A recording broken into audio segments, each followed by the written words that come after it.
എൻ്റെ എല്ലാ പ്രിയ കൂട്ടുകാർക്കും ഫുഡ് നോട്ട്സിൻ്റെ പുതിയൊരു എപ്പിസോഡിലേക്ക് സ്നേഹത്തോടുകൂടെ സ്വാഗതം. അപ്പോൾ ഇന്നത്തെ സംഭവം എന്ന് പറയുന്നത് മാങ്ങ നാരങ്ങ ചമ്മന്തി. നല്ല പുളിയുള്ള, അതായത് ചെറുതായിട്ട് പഴുക്കാൻ തുടങ്ങിയ നല്ല കിളിച്ചുണ്ടൻ മാങ്ങയാണ് കേട്ടോ. നല്ല പുളിയുണ്ട്. പിന്നെ ഇത് നാരങ്ങ, 2 നാരങ്ങയില മതി കേട്ടോ. കാരണം ഒരുപാടങ്ങ് ഫ്ലേവർ കൂടി പോയാലും കുഴപ്പമാണ്. പിന്നെ 5-6 ചെറിയ ചുമന്നുള്ളി, പിന്നെ വറ്റൽമുളക്, തേങ്ങ, നമുക്ക് ഉപ്പ് ആവശ്യത്തിനനുസരിച്ച്.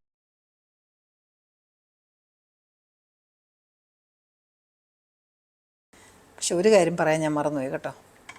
ഒരു തണ്ട് കറിവേപ്പിലയും കൂടെ വേണം. ഞാനത് ഫ്രഷായിട്ട് പറിച്ചുകൊണ്ട് വരാം.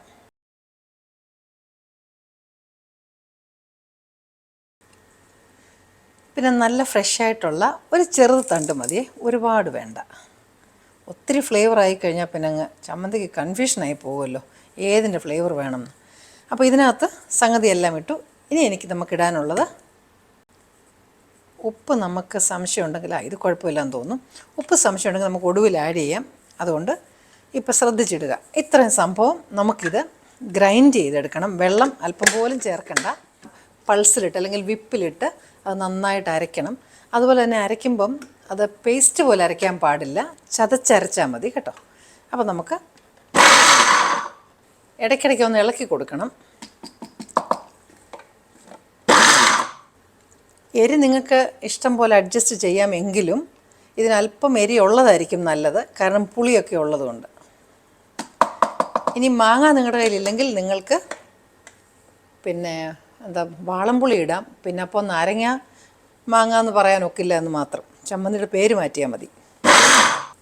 പിന്നെ നിങ്ങൾ ഇതുവരെയും എൻ്റെ ചാനൽ സബ്സ്ക്രൈബ് ചെയ്തിട്ടില്ലെങ്കിൽ ഇപ്പോൾ നിങ്ങൾ കണ്ടുകൊണ്ടിരിക്കുന്ന വീഡിയോയുടെ ആ താഴെയുള്ള സബ്സ്ക്രൈബ് ബട്ടൺ ഇപ്പോൾ തന്നെ ഒന്ന് പ്രസ് ചെയ്യണേ. പിന്നെ അതുപോലെ തന്നെ ബെൽ ബട്ടണും കൂടെ ഒന്ന് പ്രസ് ചെയ്താൽ ഞാനിടുന്ന എല്ലാ പുതിയ വീഡിയോസിൻ്റെയും റെസിപ്പീസ് നിങ്ങൾക്ക് അപ്പോൾ തന്നെ കിട്ടും. നന്നായിട്ട് എല്ലാം കൂടെ മിക്സ് ചെയ്ത് ചതഞ്ഞ് കിട്ടിയാൽ മതി. ഇനിയിപ്പം ഈ സമയത്ത് ഉപ്പ് നിങ്ങൾ നോക്കിയിട്ട് ഉപ്പ് കുറവുണ്ടെങ്കിൽ ഒരല്പം ഉപ്പ് ആഡ് ചെയ്യാം.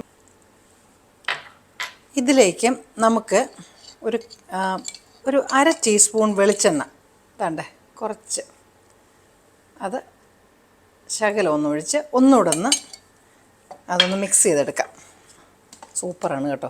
ഇനി ഒന്ന് കറക്കി എല്ലാം കൂടെ ഒന്ന് മിക്സ് ആവട്ടെ. ഇതെല്ലാം കൂടെ നന്നായിട്ടൊന്ന് മിക്സ് ചെയ്തതിന് ശേഷം നമുക്ക് നമ്മുടെ എടുക്കുന്നൊരു പാത്രത്തിനകത്തോട് ഉരുട്ടി വയ്ക്കാം. ഇത് വേണ്ടേ.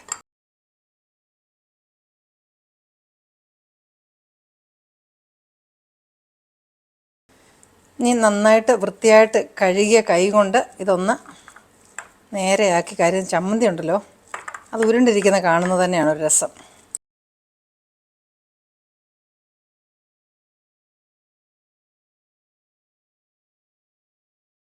അപ്പം നല്ല ചൂട് ചോറിൻ്റെ കൂടെ ഇന്ന് എനിക്കുള്ളത് ക്യാബേജ് തോരൻ, നല്ല കോട്ടയം കുടംപുളി ഇട്ട ഫിഷ് കറി, അതിൻ്റെ കൂടെ ഈ ചമ്മന്തി.